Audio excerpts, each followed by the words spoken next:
We're delighted to welcome you to our May the 24th, 2022 session in our series on entrepreneurship and Asian high-tech industries. For those of you joining on Zoom, I'm Richard Dasher. I direct the U.S. Asia Technology Management Center. We're very proud to be able to put on this series, and we want to thank the member companies of our industry affiliates program that are really the source of funds that allow us to do this. Also want to thank all of our speakers so far, and especially say that it's a delight to be able to welcome back to the farm, even if it is by Zoom from Seoul, Sherman Li. Sherman and I have known each other for about 20 years now, because Sherman was the president of ACES, which is a global entrepreneurship community. Back at the time, it was really focused on Asia Pacific. But out of ACES, Sherman became an entrepreneur. He founded a company named Evixar, which was bought by SK Telecom. Then he founded, or he was CEO of Soompi, which was a very large international K-pop platform. And as you remember, our program last week was on K-pop.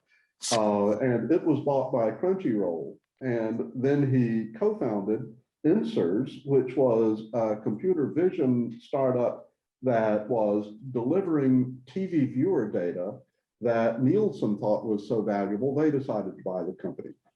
So after that, he went over to the dark side and became a venture partner at SoftBank Ventures Asia and has moved up to be a partner in the firm.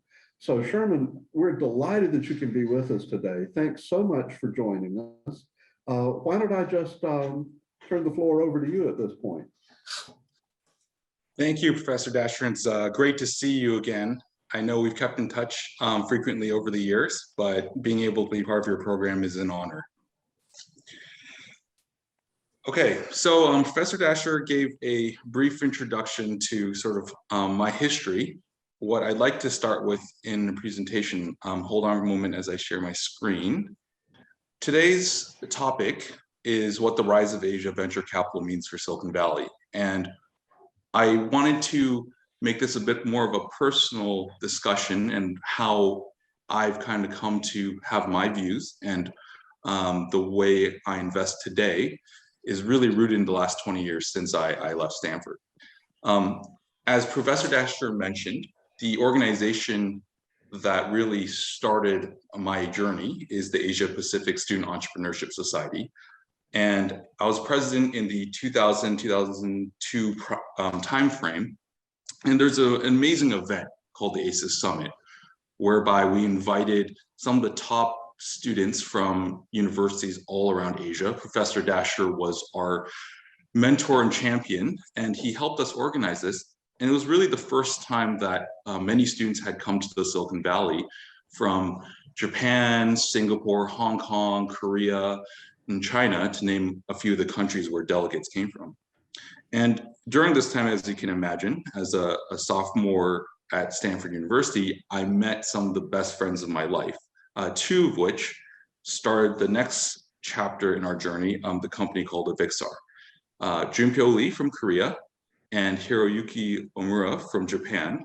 We became fast friends, kept in touch. And when we kind of graduated school in the middle of 2003, we started a company called Evixar. Evixar is, at the time, it was very exciting, a web-based protocol to control a computer remotely.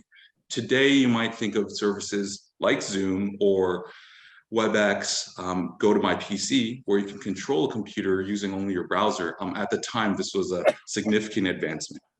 And Evixar created that technology. We could do remote support as well as remote collaboration. And the first investor into our firm, amongst others, but they were Korean investors, was a firm called SoftBank Ventures Korea. Greg Moon was the CEO of SoftBank Ventures Korea, and a partner, Daniel Kang, for which I'm very grateful for, and we continue to work together today. Sponsored and helped our company as investors, and that's when the journey began. About 2 years later, as we kind of grew our business, for a number of reasons, we decided to sell our company to a company called Daycom, which today is known as LG Telecom. It was a fantastic journey, and Evixar today lives on. If you look up Evixar, it is operating and fully operational in Japan. And so for many of those years, I lived in Korea, traveled to Japan frequently, and it was really a foundational experience of my life. After we sold to LG, I left and went back to the US. So if you can start seeing the delineation in my slides, the bottom half is when I lived in Asia, and the top half is when I lived in the Bay Area. So I joined a marketing consulting firm, a boutique firm in the Bay Area called Iron Horse, and consulted for a long time on kind of marketing programs and go-to-marketing strategies for Silicon Valley companies like Intel and Cisco. And it was actually a great learning experience, because for me, I'd spent so much time in Asia coming out of college that getting exposure to the best practices in the Silicon Valley was very helpful. A couple of years after that, I actually returned to Korea in the middle of 2008 and joined SoftBank Ventures Korea again at the behest of Greg and Daniel, who were running the operation, to be an entrepreneur in residence. What that really meant at the time, Junpyo and I, who were the founders of Evixar, came back to SoftBank Ventures Korea to really help portfolios grow, but also it meant that SoftBank wanted us to start another company. And entrepreneur in residence programs are generally meant to do that, although it varies from different VCs. Pretty much after joining SoftBank, I think within 6 months, 4 to 6 months, we started another company, and this company is called Enswers. Enswers, with an E, seems strange, but the reason why the name came to be is it's entertainment answers. And our goal at the time was to create the video search engine, the Google for video, if you will. And this was before YouTube had come to become the largest repository of video content on the internet. There were many sites that were allowing people to post videos, and we created a search engine around it. The technology relied upon something called automatic content recognition. And in the ensuing years, as we grew the company, again, funded by SoftBank Ventures Korea, as we were coming out of the EIR program, we started working with major studios and the MPA for anti-piracy. And if you think about it, we started this company to do video search from 2008. By 2010, the first smart TV was invented or delivered. And I believe Samsung was the first one to actually have an internet connected television. And today it's commonplace, but in 2010 it was not. They looked at our technology, and this was starting a growing trend. I think Sony was looking at the technology, Samsung was, LG was, some of the big television players. And as internet connections were enabled, we put our technology, the automatic content recognition technology, into the TVs to help create linear television viewership sets. The answer story doesn't end there. And as Professor Dasher alluded to, I, at the time, joined Soompi as its CEO, another SoftBank Ventures Korea portfolio company, when the previous CEO resigned and joined the founder, Susan Khan, to work on popularizing K-pop overseas. And Soompi is still today is one of the largest sites around K-pop. And as I was running Soompi and Enswers at the same time, Korea Telecom acquired both in 2012 as a majority acquisition and not a whole acquisition. And we continue operating under the Korea Telecom umbrella. This was actually in 2012 also quite a major event in the history of Korea's development, because there had not been a lot of private acquisitions of venture-backed companies up until that point. And Enswers is, one of the largest acquisitions ever in Korea of a venture-backed company. And it really created a lot of publicity, as well as we talked to sort of the growing number of entrepreneurs, influence, hopefully positively, a lot of students to come out and start companies as well. And it was not a very commonplace occurrence in Korea until that point. As we went on, Soompi was also acquired by Crunchyroll, and Crunchyroll has since again divested Soompi to Rakuten, and so Soompi operates today as a huge K-pop destination under the Rakuten team. After KT operated Enswers for a couple more years, and we were becoming easily the largest ACR vendor to different television providers, Tribune Media acquired the company.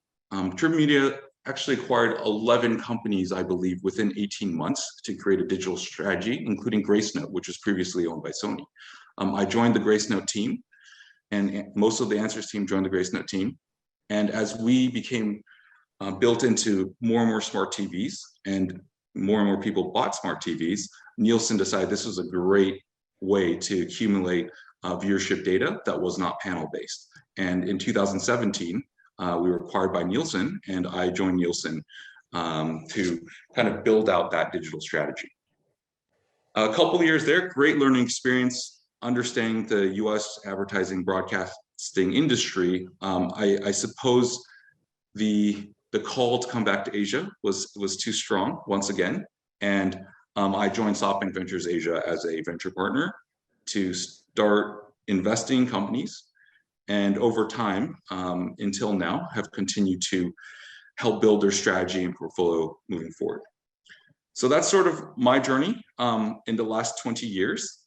And it's really been back and forth between Korea and Japan and the US. And it's been very exciting, has informed my views. And as I move forward in this presentation, it'll become very clear why. Okay, so we started with the rise of Asia venture capital as sort of the theme. And to give everyone some context, perhaps you're familiar, but it's almost breathtaking how large the VC industry is in Asia today. $165 billion were invested in 2021.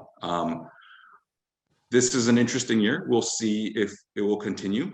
Just like you saw that rise up until 2018 for macroeconomic issues, it declined in 2019, 2020. But nonetheless, you can see the scale and volume of that change. And if you look even just 5 years ago in 2015, well, 7 years now, this was easily less than half that size.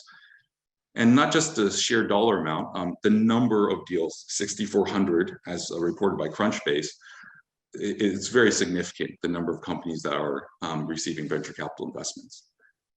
Now, part of my journey started in Korea. And as I started thinking about that growth, if you look at the macroeconomics of what happened in that time, when I moved to Korea in 2003, the GDP growth itself of the country, South Korea, is over 3 times in that time frame.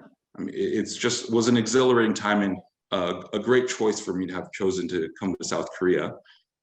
And venture capital investments in the last 5 years have similarly increased very significantly, more than double in the last 5 years in South Korea alone.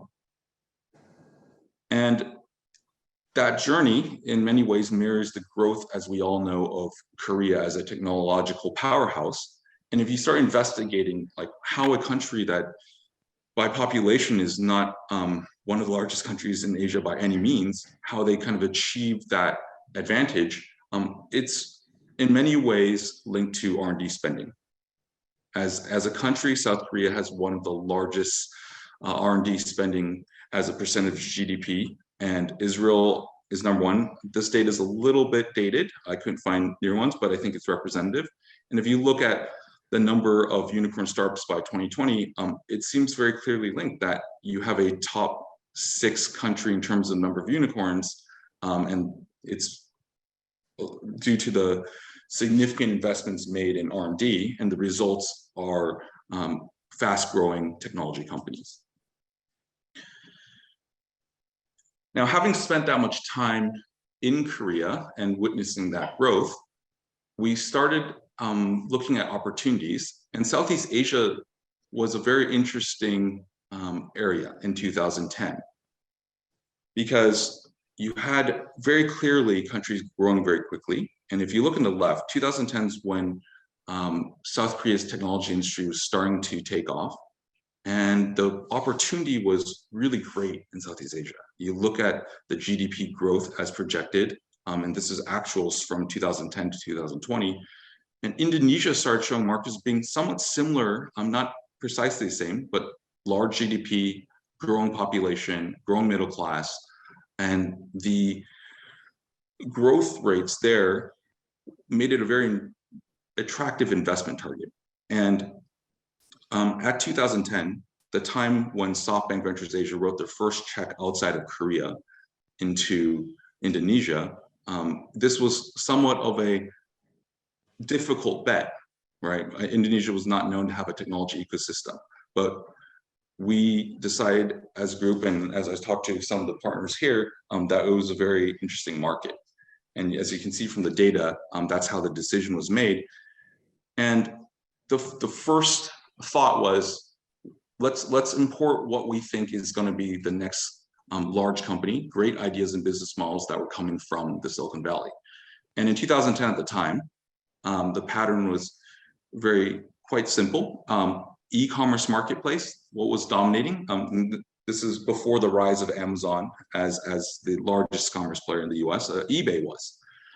And if you looked at eBay, we had also had a company in Korea called Auction, eventually acquired by eBay.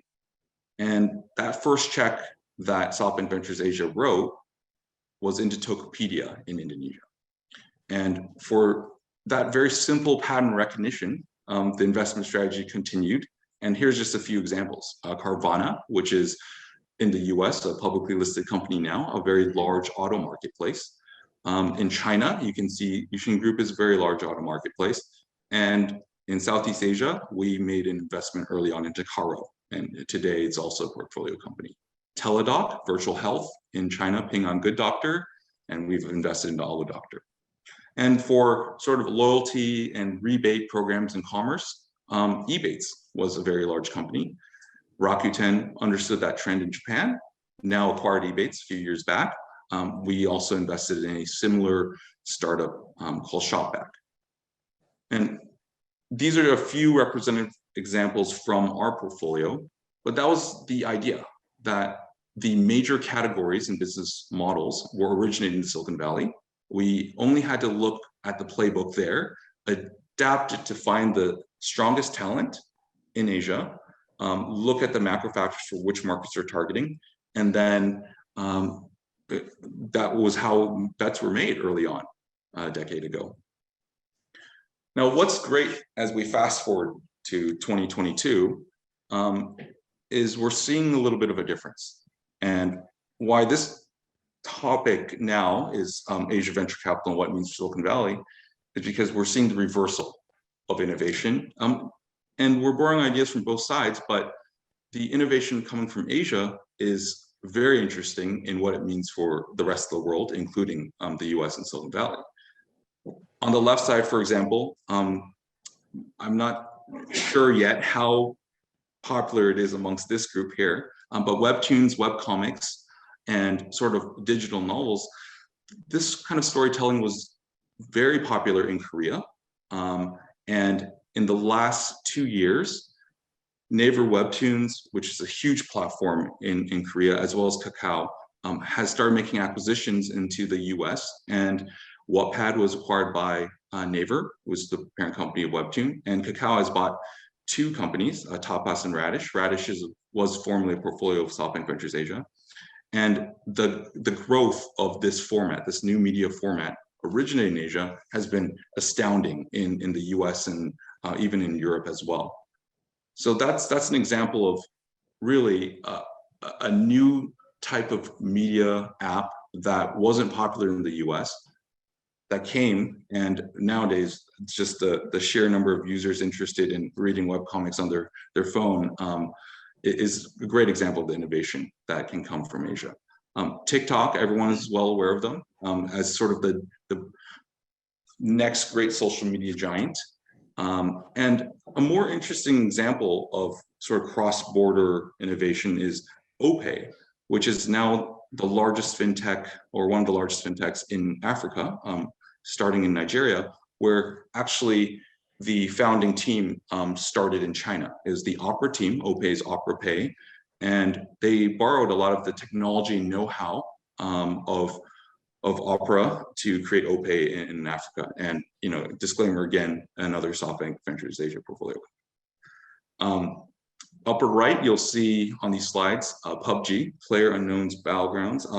And, Korea, I think, is well known for gaming, but PUBG is founded here by a serial entrepreneur, Byung-gu Chang in Crafton, and really originate this sort of idea that we all know now in terms of the arena concepts for video games. And to the point where it's quite contentious now about different companies copying that format, right? And sort of that's what that article is about. And esports, we all have heard about the growth of K-pop, but esports really, the first major games that were played were in Korea and became very popular in Asia first. I see a lot of gaming enthusiasts now on Twitch and so on and so forth in the US. Yet again, a great example of how Asia is influencing innovation and technology in the US. Kind of bring it back to what that means for venture capital. The opportunity is not lost on the financiers of the world. The Asia Pacific is growing in terms of the amount of money and mind share it's taking because GDP is growing, the middle class is growing as well, and that mass urbanization is creating needs for technology across all types of sectors, not just commerce and gaming, but healthcare, transportation, logistics, utilities, and so on. And if you look at the bottom left corner here, this chart, it just shows, it's a survey of fund managers as of the end of 2020 as to where they think they're going to allocate their portfolio. And these fund managers are the limited partners of venture capital firms. And that sentiment of the growth, that you can see how much they believe that they're going to increase investments into China, 30%, but Southeast Asia, an astounding 41% of the fund managers interviewed here think they're going to increase their allocation. And that just shows sort of the sentiment of the alternative investment markets and where capital is going. And then on the right, you can actually see the quantification of that trend, right? More and more assets, and alternative assets are what venture capital is considered. And that growth is significant. Now, part of that flywheel, a lot of money going into Asia has to be rewarded. And for the first time in the last couple of years, we've seen some of the largest IPOs coming out of Southeast Asia. So Grab and Goto, which is the combination of Tokopedia, as I mentioned earlier, and Gojek. These are some of the largest companies coming out of the venture ecosystem, and making it to the public markets is an amazing return for the investors and for the VCs themselves, as well as their investors. And as that grows, so will the ecosystem. And this is, again, witness first. How did Korea become sort of the first powerhouse in technologies? Because returns started flowing back and that ecosystem started growing. What's great now as well is that the outbound capital flows are increasing as more money is made in Asia from technology. We are seeing major powerhouses like Tencent, one of the largest investors all around the world, as a corporate venture capital firm. And even Naver was an LP into Sequoia and SoftBank funds, or GIC from Singapore is one of the largest sovereign wealth funds making investments all around the world. So outbound capital flows are great. Major companies here, a lot of technology companies are acquiring and very acquisitive of companies overseas as they seek to grow, as we mentioned the Naver and Kakao acquisitions earlier. And just last week, President Joe Biden was here in South Korea. It made the news here. I'm not entirely sure if it dominated the headlines quite as much in the US, but he was courting the investments from Samsung and Hyundai into the US. And I believe that's just it's a great example of how Asia actually contributes to the US economy. And on the right side, you'll see sort of the outbound investments from China and inbound and that growth. And it's not as unbalanced as you might believe. If you look across broader Asia, we believe that as the technology sector grows, M&As and funding will continue to increase outbound from Asia as well. So I'm going to end with some thoughts here. Like, what does it mean for Silicon Valley? VCs, our fundamental directive is to have returns and generate returns for our investors, our limited partners. And to do that, we are constantly in competition for the most attractive investments in startups. And Silicon Valley today is all about attracting the great talent and startups themselves. However, the opportunity of expanding beyond the domestic market, where there's less competition, is how you can achieve greater returns. And some of the more forward-thinking VC firms have become very much global. And Sequoia, B Capital, DST Global, to name a few of the huge names, as well as SoftBank, of course, have embraced a cross-border investment strategy. And there are so many more opportunities if you go cross-border, because you have potential to attract a global LP base, a limited partner base, more investors into your own funds. You have less competition for ventures and talent. You have the opportunity to attract M&A and exits or IPOs, just more fertile ground, less competition, even for the startups themselves. And that's what I believe, if you look forward, we're no longer looking just at Asia. I mean, the rest of the world, wherever there is an opportunity, we believe if we have the right investment framework, we can continue to generate those attractive returns and have the learnings from around the world, both innovation in and innovation out, that will help us continue this sort of global investment strategy. And how we've decided on that, not every firm has to do that to generate great returns. It's just because most of the SoftBank team here was born in the fire as entrepreneurs and born cross-border. We've worked together since, I told you, 20 years ago, the first group of students and entrepreneurs to meet with each other from all the interesting countries in Asia and in the US as engineers and as students and future entrepreneurs. That activity helped us create this global mindset. And I'm personally very grateful for that opportunity. Have enjoyed being back and forth between Asia and Silicon Valley very much, and believe moving into the future that it's also a great investment strategy, not just a personal enjoyment of being in both parts of the world. So this is the end of my sort of prepared remarks, and I'm happy to answer more questions, but Professor Dasher, I believe I can return the floor to you. And I'd kind of like to ask a question to get things started. So Asia is an incredible diverse collection of different cultures, as well as different economic systems and political systems. How have you dealt with this?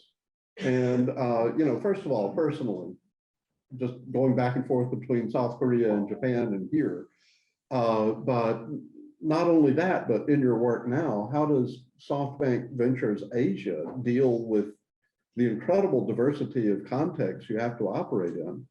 Mm-hmm.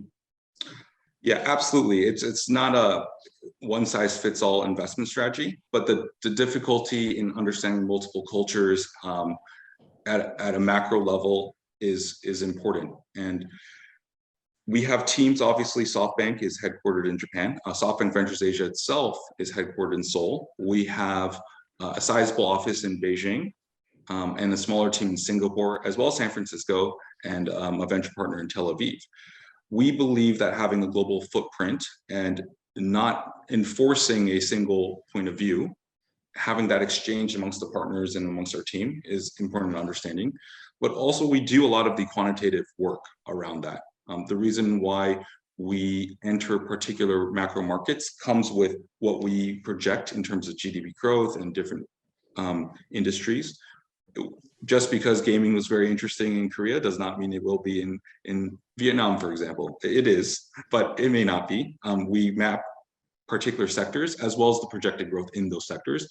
And that is sort of the work and what makes us unique as a venture capital firm, having that point of view. But it comes after 20 years of experience, and you don't find a tokopedia in every investment that you make, and so you also understand when it's too early, when it's too late to make a particular investment in a particular region. But you must have a huge network of experts in different countries for just things like due diligence. Absolutely, and this is a network not just of technological specialists, but economists, folks that we talk to all around, leaders in the government, leaders of their particular corporate, and again, because our base of contacts has been built over 20 years all around the region, we were able to collect a lot of those views and form that into how that is going to predict our next investment target. Yeah, okay. And I do want to point out, because we had mentioned this ahead of time, that even though you're SoftBank Ventures Asia, you're a multi-limited partner, regular financial venture capital firm, not something that's trying to do business for SoftBank. It's basically a purely financial return is what you're looking for, right? Yeah, it might be illustrative to walk briefly through where we fit within SoftBank Group. SoftBank Group is one of the largest groups in the world, of course, with more than 100 different subsidiaries.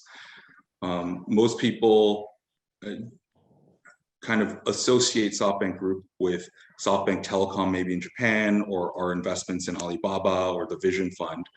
Yet all of these are separate units. And SoftBank Ventures Asia is an early stage investment arm. Within the SoftBank Group ecosystem, we're categorized as an other investment unit. However, because we started in 2000 in Korea, have incubated our own limited partner base, have investors, and operate financial funds. The SoftBank Group is our parent company. They're limited partners in our funds as well, but they are not. We are not a corporate venture capital group. There are also corporate venture capital groups, and so whether it's Yahoo Japan or ARM, they all make independent investments themselves as well. Okay, so I'll ask a question from the Zoom audience first, and then open it up to the students in the room here.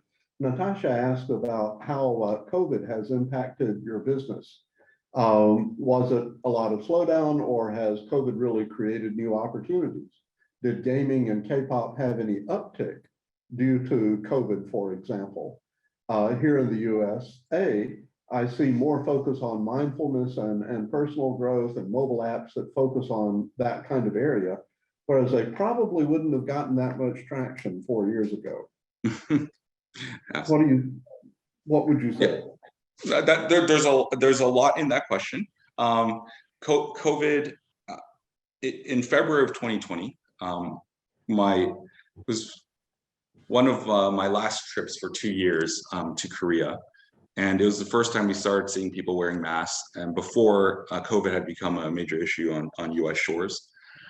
And at the time, we had no idea. If you remember, some VCs published black swan memos. And yet, if you fast forward 6 months past kind of the beginning of 2020, what we saw was that, yes, of course, there were many companies that were suffering due to COVID and had negative effects. However, certainly the markets gaming K-pop were some. The aforementioned Tapas and Radish, the kind of webcomics, Naver Webtoon, those markets became just, if you were spending more time at home and on your computer, you're going to consume more media. And we saw a different part of our portfolio having outsized effects. And this is also why a portfolio strategy is so important, right? You can't bet on a single sector. And we had made, in Korea, Coupang, the rise of sort of delivery startups, those are all sectors that were positively impacted by COVID. For Korea, yes, definitely. I mean, gaming K-pop becoming more and more popular around the world. Some might say that would have happened regardless of COVID, but certainly the traffic numbers and the operators for those companies benefited greatly from the way we're spending our time. Okay, we do have a couple more questions on Zoom, but before that, I want to open it up to students here in the classroom. Go ahead. I actually have two questions. The first one is regarding how you mentioned that you were chasing macro numbers and larger economic growth, and I'm curious how the forthcoming demographic crunch of Northeast Asia, particularly in Japan, South Korea, and China, how you're responding to that and investing in those countries long term. And then I'm also curious about how some of the recent regulatory crackdowns in China in education and on consumer technology have influenced your investments in other areas that could potentially fall under kind of the political chopping block, like healthcare or elderly care, et cetera. Those are great questions. Sherman, honestly, how well could you hear them? Did they come out well enough for you to answer, or shall I repeat them? I did understand the questions, but I'll answer that separately. The Northeast Asia question. Obviously, the demographics are changing. Korea's fertility rate, I believe I heard 0.8 most recently. The population is declining in Korea and Japan quite rapidly. And so you shift your investment strategy. We're not necessarily believing that we're going to have great consumer app numbers here. You're going to see that more in countries that are growing, with especially growing internet and mobile user bases. However, that creates an opportunity in robotics and automation. So as you have a declining population, the need for technology is growing. And I'll give you an example of an interesting a startup that we invested in China called Kenyan Robotics. This is a robot that delivers food to you. Most commonly seen in the Haidilao hot pot restaurants. It's a robot that delivers your order. That kind of investment is going to be more and more important. Robotics to help supplement the labor force and automation for many different tasks. That's why I believe that our investments into deeper technology in the more advanced Northeast Asian countries, as population declines, those are investments we are believing to be interesting in the future. So the second question was the regulatory crackdown in China, but we can also look at just this whole tendency toward decoupling. Mm-hmm. Yeah, there are so many. The regulatory crackdown in China, it impacted so many sectors, and depending on which part of that crackdown you look at, it kind of changed our investment strategy. And obviously, for example, educational technology was a huge market that we would be more interested in Asia and differently in other parts of the world, that in China, because of regulation, change it. But just like anything else that is related to government, you monitor what changes. We get government affairs reports all the time, and we can't control that outcome. However, it will change the way you construct your portfolio. So that's just a very high level answer to that question, because you have to really delve into particular sectors in order to answer that more properly. Okay, actually, there's a couple of related questions on Zoom that I think are good to catch now. David has asked if the model where Silicon Valley was the source of new businesses in Asia, is that kind of drying up as online business models become more granular? Is the difference between American and even Korean societies, as well as between the developing economies in Southeast Asia, making their businesses less of a possible model to be copied? Yeah, I would not venture into saying that the innovation in Silicon Valley is drying up. Absolutely not. It's just that it's become more even, that innovation is flowing both ways. Whereas for sure, it was a very good model to say what the innovation was sort of an earlier, like in the 2000 years from Silicon Valley, could be imported into Asia. But we're still looking at great ideas. I'll give you another example from our portfolio. StockX is a very large startup that has become listed in sneaker trading and, sort of collectibles trading. Became very popular, and we've made investments in Japan and in Korea into sort of the leading platforms for sneaker trading and so on, collectible trading, and now it's moving towards NFTs and so on, where that business model was from the US, and we found the companies that can kind of adapt it for the Asian market. So still, the innovation business models are going back and forth now, as well as user base. Like, just because you started a company in China does not mean that you're not going to be successful overseas. That's something that really was difficult to say in the past, but now it's becoming much more of an effort where becoming a global company is advantageous, and we can borrow business models from Asia to Silicon Valley and vice versa. Okay, so when you're making investment decisions, the ability to scale globally is a really big deal. You're just as looking at important. the kind of global flexibility as part of your evaluation. Absolutely. And this is why, again, emphasizing our global investment framework, having teams all around the world is not just for investing. It's to support the companies grow, help them open new markets. And it's not just adapting business models, but operationally those challenges. It's important now that a company in almost any sector is not only focused on its home market. Okay, one kind of quick question, although it may take a while to answer. Yoshinori Nishiki-san asks, he says, South Korea has produced more unicorn companies than Japan. I think it's wonderful. What are the differences between South Korea and Japan? Oh, yeah, it's kind of interesting. Although I will say from our point of view, moving forward, there's going to be a lot of innovation in Japan, actually. We're very excited about it. There are many answers to that question. If you look back at my slides and my comments before, actually Japan has a very high rate of R&D spending. So it's not a matter of investment. Japan is a very mature economy. And for many years, I would have answered that question saying that there was some cultural differences in terms of how many people wanted to leave sort of their academic environment and their industrial environment for the entrepreneurship ecosystem. There were some sort of negative, potentially difficult decisions to make if you decide to do a startup. And so I felt that that decision was made less frequently in Japan. However, I don't want to say that just because it's not a unicorn startup, it means innovation is not happening. So it's just occurring in a different way. And more of the innovation we see in Japan is through sort of larger companies investing in technology, and you're creating innovation like lots of subsidiaries. And SoftBank is doing that quite a lot. We're very early into robotics. SoftBank Robotics spun out, but it wasn't necessarily a 22-year-old graduating and saying, I'm going to create a robotics startup. But technology investments are there. And I think that's really the difference, is that it's not starting from the ground up, although that flywheel will change because there are more companies.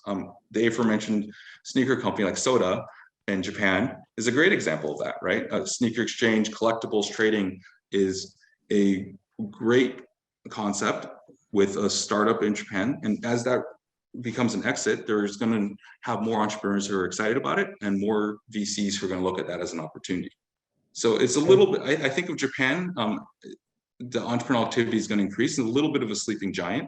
I might be tipping our hand a little bit, but for venture capitalists, Japan's a great market moving forward. Okay, thank you very much. In the classroom, Dale, you've been patient. Go ahead. Hi, thank you for coming to speak with us. My name is Dale, and I'm one of the new co-leads for Stanford's Blockchain Accelerator. And in the Web3 space, we're seeing the deployment of these mega funds, such as Andreessen Horowitz raising billions of dollars for a single fund to invest in the spaces. And then we've also seen this happen with like SoftBank's Vision Fund, where they had so many billions of dollars to deploy. Now, as we're going into like a bear market with venture, and valuations are becoming under more scrutiny, these mega funds are going to have a very hard time hitting all their ducks in a row to return that capital back to the LPs or whatnot. So I was wondering, like, how do you see very big mega funds approaching this situation as we go into a downturn? Okay, so just to clarify, your question is about the investment targets of mega funds. So Yes. I'm assuming SoftBank, Tiger, DST, Yeah. sort of Yes. the tens of billion dollars of funds, right? And please, how do you, the first part of the question is about crypto. What's the connection you would like me to understand there? No, I was just bringing up that point that we see it a lot in Web3, but we've also seen it before with the Vision Fund. Okay, so there's multiple points there. Crypto is one sector. I think the allocations towards crypto investments in the past 5 years or in the next 5 years is going to be based on the philosophy of those individual teams. Andreessen, of course, as you mentioned, was very early and continues to be a very strong crypto Web3 investor. I believe that SoftBank was not. And we may have an individual investment here, but if you look at allocations, it's a smaller category for us for sure. And so in terms of sector allocation, that changes based on sort of the market environments and the team and what our investment thesis is. In terms of that more macro question of what's going to happen now that there's a market downturn in the public markets, that obviously affects, the first thing it affects is the growth investors because it's correcting the exit valuations. So then it pushes down. They're going to recorrect and change the rounds valuations in investments that they make, which will then change the valuations earlier and earlier investors. So I'm waiting for the wave to hit me and that the valuations are going to be decreasing at the Series A and B stage. It hasn't yet, but that's sort of the sequence from what you see in the public markets to what it does is it corrects valuations. Now, the second part of that story is how does it affect the inbound capital flows from limited partners into VC funds? Now, what's interesting is a lot of venture capital funds are raised. We have on average, right, a 5 to 10 year time frame. So maybe we invest a little bit, more selectively and slower over the next year or two. I've heard VCs say we did not invest in 2021 because the valuations are too high, but now we believe it's going to be a correction and I'm going to be investing a lot. But if you look at venture capital as a financial industry, there is a lot of captive dollars. It should not stop you from wanting to become an entrepreneur. It might even be an opportunity. And just one thing from historically, I first started Evixar with my friends from ACES in 2003. This is right after the dot-com boom. And it was a great opportunity for us. We started our second company in, I think, that 2008, 2009 timeframe when the financial system melted down. Just because that's happening does not mean innovation can't occur. So, I'm actually of the belief that there will be great companies born in the next year or two. Me too. Okay, so it's almost exactly the same point. Bill has asked about crypto. He asked if the recent Luna crash in Korea is going to impact government policy in crypto. And do you have anything else that you would say about the outlook for crypto or blockchain over the next 3 years or so? Yeah, crypto, I believe it was inevitable. It's not just in Korea with Terra and Luna, across the board in all countries that regulation would come. Interestingly, China was earlier in recognizing what crypto was. And you've had many senators in the US now commenting on crypto and how they're seeing it. I believe there was a bipartisan proposal passed very recently to kind of look at crypto. Just like anything else, we're monitoring whether that's an opportunity or not. I won't speak specifically to SoftBank strategy here. As I mentioned, you can look at our past allocations to see how we view crypto, and you'll see how we invest in the future. But yes, regulation is coming, and we are monitoring very closely how everyone believes the different governments are going to treat crypto. But one thing I will, go ahead. Go ahead, Sherman. Yeah, my last thought there is that what we learned from Terra and Luna is like that regulatory environment changes is because of the sheer amount of retail investors involved. And when that happens, regulation is inevitable in any country. So this is it's going to be an interesting 6 months to a year for crypto. That's actually a very great kind of stable view for something that most people are just sort of freaked out about. We had a question in the back, way back in the back of the room. Thanks for taking the time to speak with us, Sherman. My name is Rita. I have a question about, so we were talking about earlier how the education sector, with like the regulatory crackdown, how like we've been kind of shifting away from that. Just on the topic of sectors though, do you think that there are certain sectors where Silicon Valley is way ahead and other sectors where the Asian markets are way ahead? And do you think you could talk a little bit about that, where do you see the gaps and how are they being closed? Okay, so let me restate that because Rhythm, you're way back in the back of the room. Yeah. Basically, you talked a little bit about the education system crackdown in China, but the big question for now is, do you see sectors in which Silicon Valley, especially business-wise, not necessarily technology-wise, but business-wise, is ahead? And do you see other sectors where Asia is ahead? And how's this going to play out? Yeah. So as I mentioned earlier, regulation just changed your particular view of particular sectors.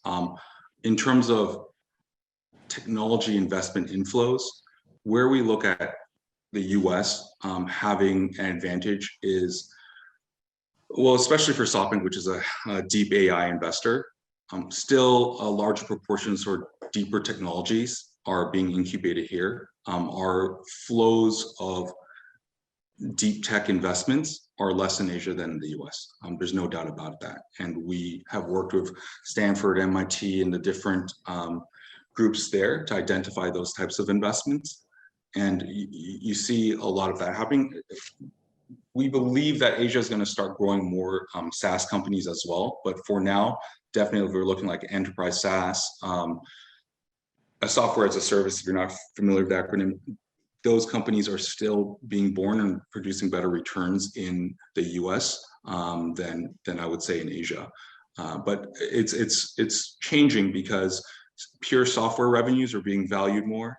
And it's interesting. And we're starting to make our first cohort of investments throughout Asia in pure software companies. But in the past, it's been more consumer focused, whereas we're starting to make that transition and entertaining SaaS companies. We think the time might be now for Asia to grow in its own batch of great software companies.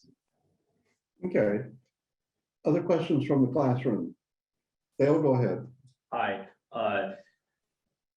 A question I want to ask is that we're seeing a lot of post-IPO venture-backed unicorns after some time in the public markets end up at a lower valuation, even though they have more revenues than when they went to market with. Like an example that I like to think about is Dropbox, where when it IPO'd, it had low revenue relative to its valuation, but now it's trading lower, even though it has much higher revenue. I was wondering if you think that's indicating anything in the public markets rejecting these valuations, or if that's an indicator of something else. I will say that if I could predict the public markets, I'd have a different job. Yeah. And so you have to look at it from our perspective, which is we can't change how the macro market is valuing companies. It changes our valuations of companies when we enter and when we exit.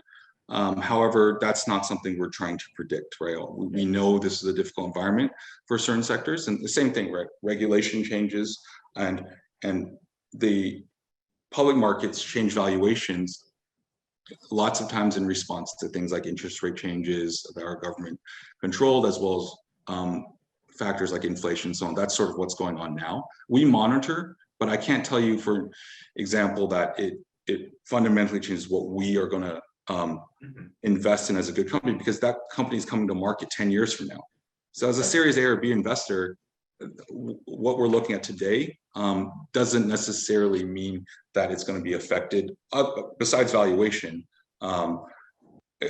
directly as to our investment thesis. So that's the state, kind of view of an early stage investor. But the impact, as I mentioned, goes backwards in terms of the public market valuations. It goes through your growth investors and so on and so forth. And that those financial players have to adjust as well. But that's really the way we look at the macro market, right? Good Okay. companies are going to get valued, and then they'll be fairly valued always in the public markets. That's the idea. Okay. So we had a number of questions in Zoom about specific sectors and kind of investment strategy questions. I'm going to go all the way back to a question by Natasha a few minutes ago about whether you see as a focus of investment concrete solutions to market problems or inefficiencies versus the kind of investments that are really aimed at disrupting a current industry. How do you look at those two theories of pitching your company? They're both great, actually, and I almost think of them as somewhat one and the same. If you look at some sort of great disruption, it's probably an industry that's existed in some form before, and how you frame it is less important, I believe, than whether or not there's going to be real value generated. And so it's not like we are only looking for innovations that we've never seen before. And if you can tell from our talk, we're actually looking for what can be successful, a business model that exists that we're adapting for a different market. Some things, of course, it's disruptive innovation, like you're not going to have a robot delivering you food 20 years ago, and we probably weren't looking for that company. But nonetheless, it is changing a very similar market, right? Because the sector that a Kenyan Robotics is in is fundamentally selling into the hospitality industry. And it's just changing the dynamics of labor and the role technology plays in hospitality. So there's no right way to pitch it. It's actually great ideas, create great businesses, and we look for both. But definitely, it's not just, if it's not something we've never heard before, we'll never invest in it. Execution, operations, and whether or not it's the right timing, it makes a great difference to a VC. Okay. Jerry asks about robotics and AI ideas. Are you seeing kind of continuous growth in this area, or are you seeing a leveling off of new robot and AI ideas? And he kind of says, same question for space technologies.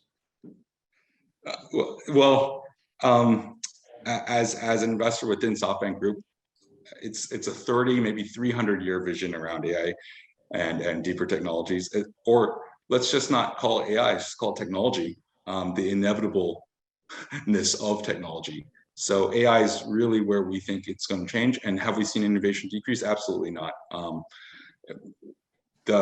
And it's AI for particular verticals or industries. It's AI that's deep tech, like semiconductors or so on, to the efforts that are going on in like places like OpenAI and so on. There's no way we move off of sort of the AI train, I would say, at SoftBank. And I believe that you can't turtle now into what we believe is inevitable in the future. Now, robotics is slightly different. Robotics has much more practical use cases, whether it's in logistics or manufacturing, to more consumer use cases. And that's much more near term. But in terms of AI in general, and you can't look at AI just as, hey, we're using AI to solve protein folding, or that's not the only way. Like, AI can be very much more applicable to particular verticals as well. And so again, case by case basis, but do we see that investment decreasing? No. That is the future, and so that for sure will constantly be part of our investment theme. So a couple of things is SoftBank Ventures Asia already, have you moved into the quantum computing investment space yet? We have not made a quantum computing investment. We're monitoring. Okay, so the kind of follow-up question to that is, do you have a lot of communications with other venture capital companies in the SoftBank Group? So, okay, this is not right for our fund, but you might take a look at it. Are you doing a lot of that?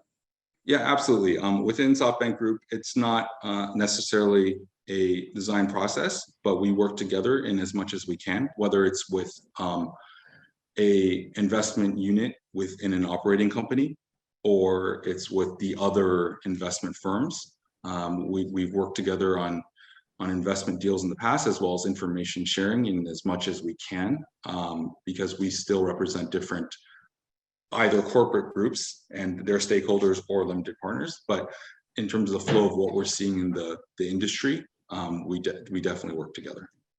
Okay. Have a quick question from Airhack King. After reading Anti-Fragile and watching The Social Dilemma, what's next?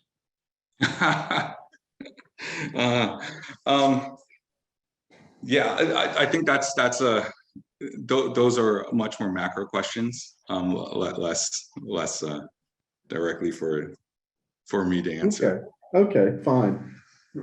To the classroom again. You had a question. Go ahead.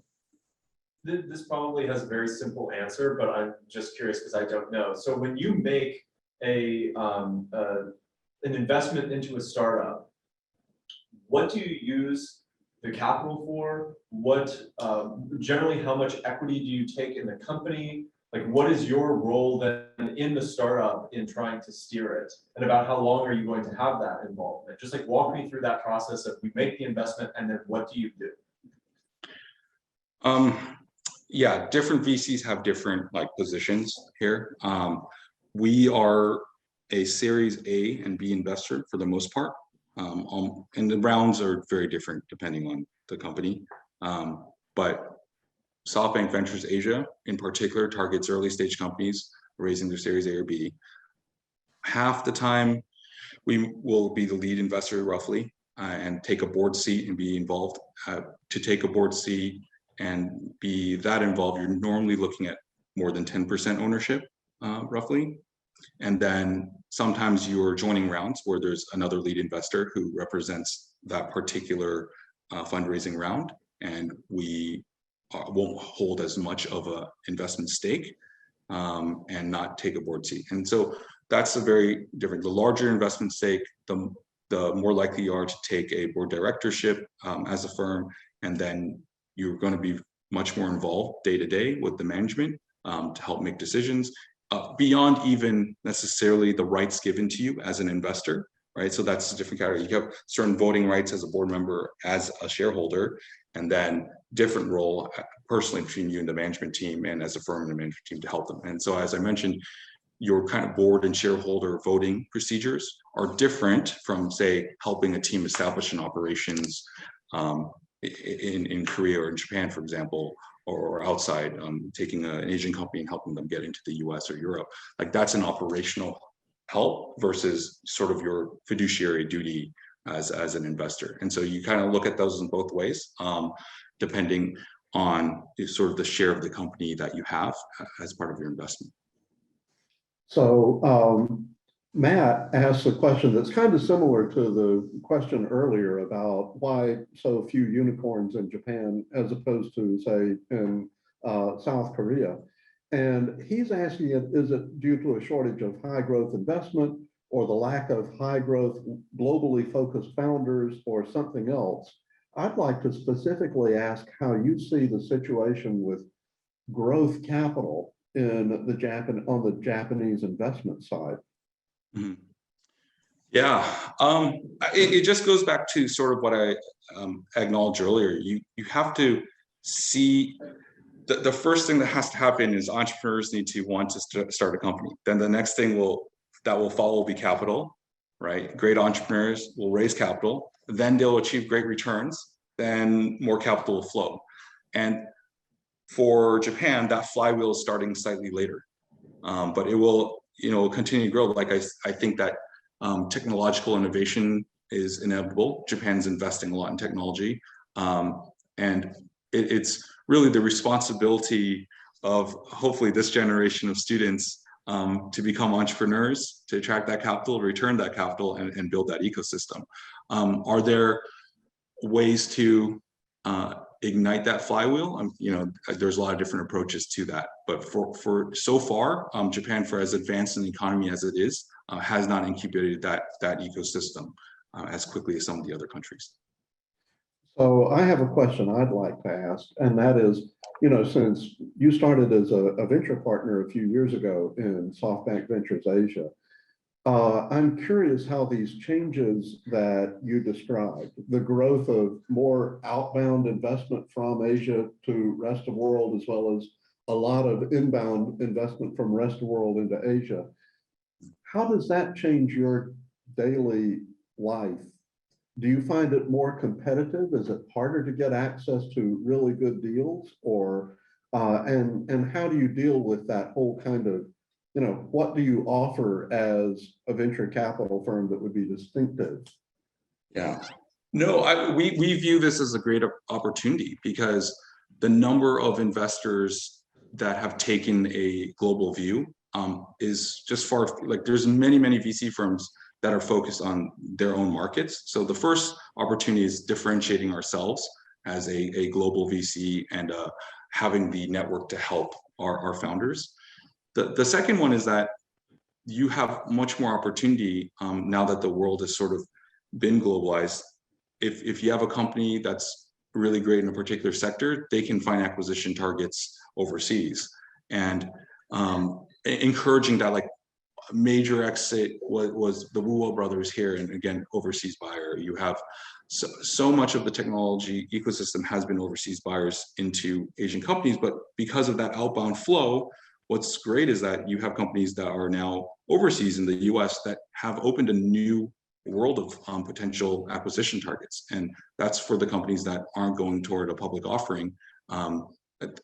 The fact that there's companies looking outside of Asia themselves to grow, that means they're just a broader list of potential acquisition targets that then generate returns for the entrepreneurs and the VCs. Okay. I also want to ask how you see Silicon Valley as, does it have a special role in this kind of world of more globalized venture capital? You're joining us from Seoul today because of a business trip, but you're usually based in San Francisco. So yeah. Why be based in San Francisco? Why not someplace, Singapore or wherever? No, well, we like to look at I like to look at myself as being in all places all the time, and it's definitely with remote working. It's so your office is really on the airplane. Okay. That's right. But still, Silicon Valley is very important as its role as the originator of just the sheer amount of brilliant minds and innovation there. Capital still flows through. It's not the same as I would say 10 years ago, where if you wanted to raise venture capital funding, your best shot is still only to drive through Sand Hill Road. However, it's still a nexus of activity, and that has to be from a particular location. Just the globalization in Asia represents more opportunity. However, Silicon Valley plays a huge role in kind of bring the world together in technology and venture capital. Okay, so I want to encourage everybody who's watching on Zoom to read through the chat window, because there's some great comments and been some really interesting, back and forth going on in chat. My kind of final question for you for the formal part of the program, before we turn off the tape recorder and go off the record, is how did you become interested in entrepreneurship? So you were involved with ACES while you were a student here at Stanford. And if you could go back and, the way things have worked out really well, would you give advice to current students to do anything different or to watch out for anything as they get ready for the next step after the farm? There's so many paths and there's so many choices. The decision confronting me as I was coming out of school is maybe join the big tech companies at the time, Microsoft or Yahoo, pre-IPO Google, for example. Yeah, because you were a computer systems engineer. Yeah, that's right. There's no conscious decision, I would say, early on to pursue entrepreneurship. I was just interested, and if you spend your time, it's almost like any other occupation or base of expertise. I spent my time reading stories about how the Silicon Valley was created. I worked on ACES because it was an opportunity. Professor Dasher, you're so grateful with your network that I could speak with great entrepreneurs, and we could speak with the great VCs of the time and be exposed to the Kleiner Perkins of the world and how they were thinking. And that's where you have that opportunity, and where you spend your time is important. And if that just tilted my view of the world, is that you spend a couple of years at Stanford, I started talking to more people. I found myself seeking that out. I found myself reading as much about it as possible. And if you're studying computer science at that time, it lended itself to entrepreneurship. Now, choosing Asia was a different choice. But again, it's not as designed as I thought. I do say that it was my interest area, and I let my fate get decided. And part of that was ACES introducing me and opening my world to people who were computer scientists or business majors in other countries. And I thought that was just fascinating, an opportunity. But it wasn't like I was there in 2002 and said, wow, the GDP growth in Korea is going to be great, and I'm going to go there. That was not that type of conscious decision. It was very much a bit of a random event, and slightly less random because of ACES and the fact that I was so interested in technology entrepreneurship to begin with. And knowing people, meeting the And people. knowing people. Yeah. Shankar has asked a question that I almost forgot. And the question has to do with Asian countries that you don't hear about so much. You know, everybody's talking about Indonesia, everybody's talking about the large markets and so forth. But Vietnam has what, 97 million people, and is a big market. And then you have the still lesser developed Asian countries like Cambodia and Laos. How do you see the situation in those places? Right now, we're still looking opportunistically into each of the countries that are emerging. The markers are starting to be there with Vietnam, kind of growing population with education, middle class is improving. So you're going to start seeing opportunities. And I've seen great entrepreneurs starting to come out of Vietnam. A lot of that is our folks that are being trained in the US right now or overseas, and they're coming back to innovate. And that's actually one of the most important things, is follow the talent.